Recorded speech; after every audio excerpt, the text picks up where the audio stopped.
الحمد لله رب العالمين والصلاة والسلام على نبينا محمد وعلى آله وصحبه أجمعين، أما بعد، فيقول الله جل شأنه في تنزيله الحكيم: يسألونك عن الأهلة قل هي مواقيت للناس والحج.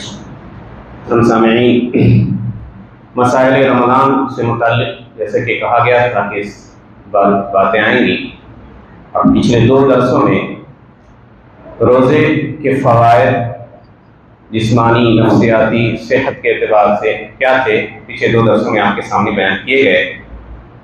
آج رمضان کا روزہ جس چیز کے ذریعے داخل ہوتا ہے اس کا بیان ہوگا، یعنی چاند یا چاند سے جڑے ہوئے کچھ مسائل. اور قبل اس کے کہ میں اس بحث میں داخل ہوں، ایک بات واضح کر دوں کہ عموماً وہ مسائل جس میں امت کا آپس میں اختلاف رہا، یعنی بعض علماء یہ کہتے ہیں اور بعض اس کے خلاف کہتے ہیں، تو ایک چیز ہر ایک شخص کو اور ہر ایک مسلم کو یاد رکھنی چاہیے کہ مان لیجئے کہ وہ کسی ایک قول کو اختیار کرتا ہے، تو اس کا یہ مطلب نہیں ہے کہ آپ کا سامنے والا باطل ہے، انتہائی برا ہے، غلط ہے، ایسی کوئی بات نہیں. یہ اپنی اپنی سوچ کی بات ہے، ان کو لگتا ہے کہ یہ دلیل ان کی نظر میں زیادہ اچھی ہے. تو ہمیشہ ایک چیز یاد رکھیں کہ دین میں تشدد کی، سختی کی، غلو کی گنجائش نہیں. عموماً جو علماء سلف کا طریقہ رہا ہے کہ جب مسائل میں آپس میں اختلاف ہوتے، مختلف ہوتے وہ، تو کچھ چیزوں کا وہ خیال کرتے تھے صحیح قول کو اختیار کرنے کے لیے. پہلی چیز، کسی مسئلے میں 2 عالم کا اختلاف ہوتا، ایک عالم کے پاس قرآن کی دلیل ہے اور واضح کلیئر دلیل ہے، اور دوسرے کے پاس کہہ دیجیے سنت کی دلیل بھی ہے یا وہ حدیث ہے لیکن ضعیف ہے، تو عموماً قرآن کی دلیل کو سنت کی دلیلوں پر مقدم رکھا جاتا ہے. اسی طرح مان لیجیے 2 حدیثیں ہیں، دونوں صحیح ہیں، اگر ایک متفق علیہ ہے، صحیح بخاری اور مسلم کی ہے، اور دوسری کتابوں کی ہے، تو متفق علیہ حدیثوں کو ترجیح دی جاتی ہے.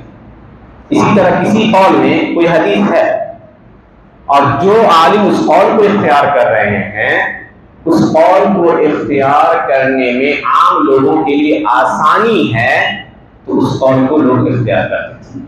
یہاں پہ ایک بات کلیئر کر دیں، کوئی جھگڑے وگڑے اس طرح کے بہت سارے مسائل امت میں پیدا ہوتے رہے، ان چیزوں سے ہمیں نکلنا ہو. بہرحال چاند اور شریعت اسلامیہ نے عبادات کو چاند پر موقوف کیا. فلکی نظام جو کمپیوٹر کے ذریعے یا آج کہہ دیجیے جو نجومی حضرات نکالا کرتے تھے، خاص طور سے غیر مسلموں کے یہاں، وہ لوگ جیوتشیوں پر اعتماد کرتے ہیں کہ ان کے تہوار کب ہوں گے. الحمدللہ اسلام نے چاند دیکھنے کے ساتھ عبادات کو مقرر کر رکھا. لیکن نبی کہا صوموا لرؤیتہ وافطروا لرؤیتہ، چاند دیکھ کے روزہ رکھو، چاند دیکھ کے افطار کرو. اور اسی لیے شیخ الاسلام ابن تیمیہ نے لکھا ہے کہ اگر کوئی شخص جوتشی اور نجومیوں کی بات پر رمضان کے روزے رکھنا اسٹارٹ کر دیتا ہے تو وہ مبتدع اور گمراہ شخص ہے، بدعتی اور گمراہ شخص. چاند جب طلوع ہوتا ہے، اور چاند کے لیے عربی میں لفظ ہلال کا استعمال ہوتا ہے، ہلال کا مطلب ہوتا ہے شور مچانا. عموماً جب لوگ چاند دیکھتے ہیں تو ایک دوسرے کو آواز دیتے ہیں، اسی لیے اس لفظ سے اہل یحل احلال سے نکلا ہے لفظ ہلال، کیونکہ لوگ آواز بلند کرتے ہیں. اور اسی لیے حج میں جب جاتے ہیں تو اہل بالحج، یعنی آواز کو بلند کرنے کے لیے بھی یہ لفظ استعمال ہوتا ہے. علی کل حال جب چاند دیکھیں تو دعا ہے مستحب، اللہ کے نبی صلی اللہ علیہ وسلم پڑھا کرتے تھے. حاکم وغیرہ نے روایت کی ہے، اللہ اکبر اللہم احلہ علینا بالامن والایمان والسلامۃ والاسلام ربی ورحمۃ اللہ، کہ اللہ اس چاند کو ہمارے اوپر طلوع کر امن کے ساتھ، ایمان کے ساتھ، ہر شر سے سلامتی کے ساتھ، اے چاند میرا اور تمہارا رب اللہ ہے. یہ دعا پڑھتے تھے. اور بھی کچھ دعائیں آئی ہیں، بہرحال ان تینوں میں سے، ان دعاؤں میں سے جس دعا کو آپ پڑھیے انشاءاللہ سنت کے وہ پا جائیں. رمضان کا چاند طلوع ہوا، کتنے لوگ دیکھیں تب جا کے ہم روزہ رکھیں گے، یہ ایک مسئلہ ہے. کیا ایک جماعت کا دیکھنا شرط ہے یا کوئی ایک آدمی بھی دیکھ لے تو کافی ہے؟ علماء 2 گروپ میں منقسم ہیں. چنانچہ جمہور علماء کہتے ہیں، امام ابو حنیفہ، امام شافعی، احمد، کہ اگر کوئی ایک آدمی جو سچا ہے، دیندار ہے، اگر چاند دیکھ لیتا ہے تو اس کے دیکھنے کا اعتبار کیا جائے، اس ایک آدمی کے دیکھنے کا اعتبار کیا جائے۔ اس کے برعکس امام مالک اور امام ثوری اور لیث وغیرہ کہتے ہیں نہیں، دو آدمی کا چاند دیکھنا ضروری ہے، دو سے کم اگر کوئی دیکھتا ہے تو ہم اس کی بات کو ریجیکٹ کر دیں گے، نہیں مانیں۔ کہتے ہیں کیوں؟ کہا کہ کسی بھی مسئلے میں کوئی لین دین بھی ہوتا ہے، شریعت کہتی ہے کہ دو گواہ لے کر آؤ۔ کوئی نکاح ہے تو ایک گواہ کافی نہیں، دو گواہ کا نام ہونا چاہیے۔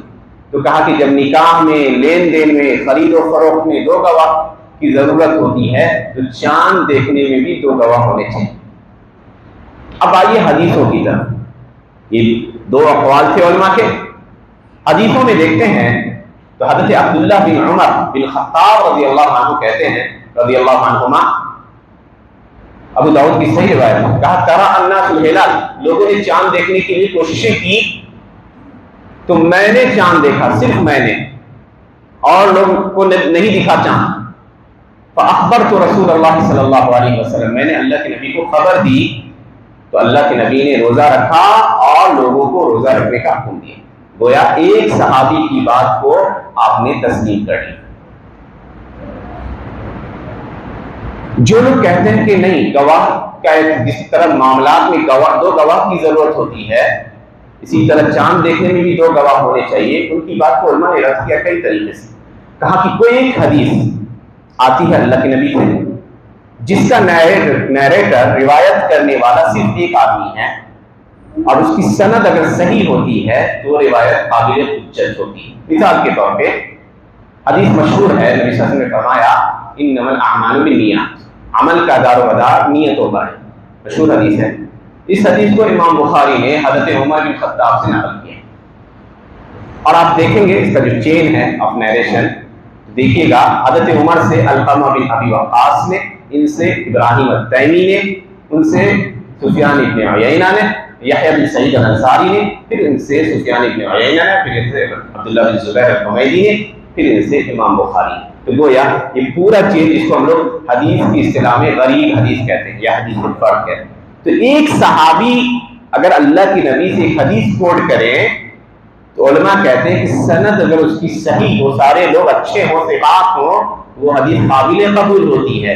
اسی طرح اگر کوئی ایک آدمی چاند دیکھتا ہے، اگر وہ سچا آدمی ہے، دیندار ہے، تو اس کی گواہی کا اعتبار ہوگا، اس کی گواہی کا اعتبار۔ یہ ہو گیا۔ لیکن عید کا چاند دیکھیے گا تو دو آدمی کی گواہی ہونی چاہیے۔ رمضان میں ایک آدمی کی گواہی کافی ہے، لیکن عید میں دو آدمی کی گواہی ہونی چاہیے۔ آپ کہیے گا ایسا کیوں ہے؟ تو روایت آتی ہے حضرت صحیح کے اندر، حضرت عبد الرحمن بن زید بن خطاب بعض صحابہ سے نقل کرتے ہیں کہ نبی صلی اللہ علیہ وسلم نے فرمایا صوموا لرؤيته وافطروا لرؤيته وانصتوا لها فإن غم عليكم فاكملوا العدة 30 فإن شهد الشاهدان فصوموا وافطروا۔ کہا چاند دیکھ کے روزہ رکھو، چاند دیکھ کے افطار کرو اور اسی کے مطابق عبادت کرو۔ اگر بدلی چھا جائے تو شعبان کے 30 دن پورے کرو، اگر دو گواہ گواہی دے دے تو روزہ رکھو اور افطار کرو۔ تو انہوں نے کہا کہ روزہ میں تو ایک آدمی کی گواہی آپ نے مان لی تھی، لیکن عید میں دو گواہ آپ نے شرط رکھا ہے، اسی لیے عید کے چاند میں دو گواہ کم سے کم ہونے چاہیے۔ یہ ایک مسئلہ تھا جو کلیئر ہو، ایک اہم مسئلہ ہے اور انشاءاللہ مختصر وہ بات آ جائے گی۔ بڑا مسئلہ ہمارے معاشرے میں پچھلے 10 سالوں میں تقریباً انتشار رکھتا ہے، سعودی عرب کا چاند دیکھے کیا ہم بھی روزہ رکھیں یا نہیں، ایک بڑا مسئلہ ہے۔ کیا کسی ایک شہر میں چاند دکھ جائے تو کیا ساری دنیا میں رہنے والے مسلمانوں کے لیے ضروری ہے کہ وہ اس چاند کا اعتبار کریں؟ یہ ایک اہم سوال ہے۔ اور پہلے میں نے تمہید میں بتا دی تھی کہ بغیر کسی ذاتی تعصب کے، بغیر کسی خواہش نفس کے انسان حقائق کو دیکھے۔ 3 گروپ ہے علماء۔ پہلا گروپ امام ابو حنیفہ احمد بن حنبل کہتے ہیں کہ ہاں، پوری دنیا کے مسلمانوں کے اوپر واجب ہے کہ اگر کسی ایک جگہ چاند دکھے تو سب روزہ رکھیں۔ انہوں نے ضابطہ بتایا کہ کیا ضابطہ ہے؟ کہا کہ ان کو یہ خبر پہنچنی چاہیے اگر پہنچ جاتی ہے تو ان کو روزہ رکھنا چاہیے، کیونکہ اللہ کے نبی نے آرڈر دیا کہ تم سب روزہ رکھو، چاند دیکھ کر روزہ رکھو، افطار کرو چاند دیکھ کر۔ چلیے دوسرا گروپ ہے جو کہتا ہے کہ نہیں، ہر علاقے کی اپنی اپنی رویت ہے، جو لوگ جہاں دیکھیں وہ اپنے حساب سے رکھیں، اور مشہور قول ہے یہ حضرت عبداللہ بن عباس رضی اللہ عنہما کا، اور مشہور قصہ نقل کیا ہے صحیح مسلم کے اندر ان کے قریب نامی تابعی کے حوالے سے۔ وہ کہتے ہیں کہ میں بعض کاموں سے شام آیا اور شام میں ہم نے چاند دیکھا جمعہ کی رات کو، جب لوٹ کے گئے تو ابن عباس نے پوچھا، مہینے کے آخری ایام میں لوٹ کے گئے تھے، کب تم لوگوں نے چاند دیکھا؟ تو انہوں نے کہا کہ ہم نے جمعہ کی رات کو دیکھا۔ تو قریب نے پوچھا کہ آپ لوگوں نے کب دیکھا؟ کہا ہم نے تو سنیچر کو دیکھا، اور ہم مسلسل اسی اعتبار سے رکھتے رہیں گے یہاں تک کہ مہینہ پورا ہو جائے۔ تو قریب نے کہا کہ کیا امیر معاویہ جو خلیفۃ المسلمین تھے اس زمانے میں، خلیفۃ المسلمین تھے، کیا آپ ان کی رویت اور ان کے روزے کا اعتبار نہیں کرتے؟ تو ابن عباس نے کہا نہیں، اللہ کے نبی نے ہمیں ایسے ہی حکم دیا ہے کہ چاند دیکھ کے روزہ رکھو، چاند دیکھ کے افطار۔ یہ دوسرا قول ہے حضرت ابن عباس کا، اور کمال ہے کہ انہوں نے اس کو منسوب کیا ہے نبی صلی اللہ علیہ وسلم کی طرف۔ تیسرا قول، اور یہ قول سب سے مناسب قول نظر آتا ہے، اور یہ امام شافعی رحمۃ اللہ علیہ وہ کہتے ہیں کہ ہر شہر کے لوگ جن کا مطلع الگ ہوگا وہ اپنے اپنے مطلع کے اعتبار سے رکھیں۔ اور مطلع کیا ہوتا ہے؟ یا مطلع کا ایک کوئی خاص پیمانہ ہونا چاہیے نا، کہ کتنی دوری کے لوگ ایک خاص علاقے میں آتے ہیں جن کے لیے ایک چاند دیکھنا کافی ہے۔ تو عالم گزرے ہیں مراکش کے، موروکو کے، محمد بن عبد الواحد المراکشی، انہوں نے کتاب لکھی ہے العد الزلال فی مباحث رؤیت الہلال۔ اس کے اندر انہوں نے لکھا ہے 2226 کلومیٹر کے آس پاس کے علاقے میں رہنے والے لوگوں کا مطلع ایک ہوتا ہے۔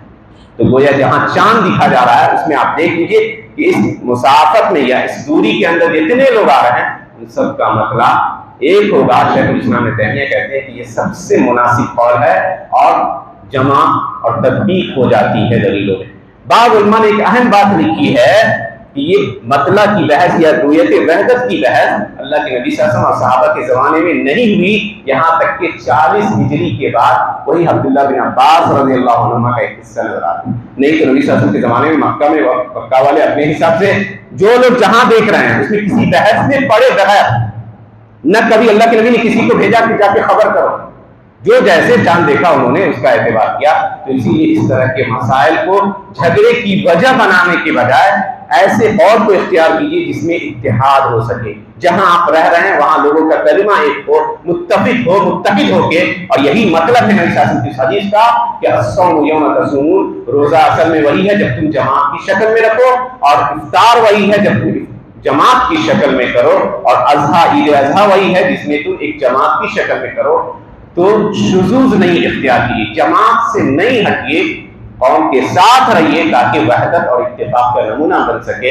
اللہ سبحانہ وتعالیٰ سے دعا ہے کہ اللہ سبحانہ وتعالیٰ ہمیں ان مسائل کو سمجھنے اور ان کے مطابق عمل کرنے کی توفیق عنایت فرمائے۔ آمین۔